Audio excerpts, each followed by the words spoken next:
إن أصحاب الجنة اليوم في شغل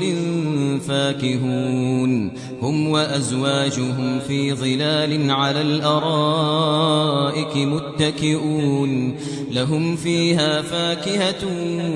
ولهم ما يدعون سلام قولا من رب رحيم سلام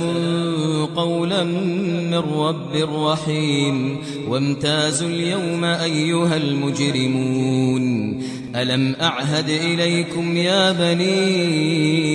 آدم ألا تعبدوا الشيطان إنه لكم عدو مبين وأن اعبدوني هذا صراط مستقيم ولقد أضل منكم جبلا كثيرا أفلم تكونوا تعقلون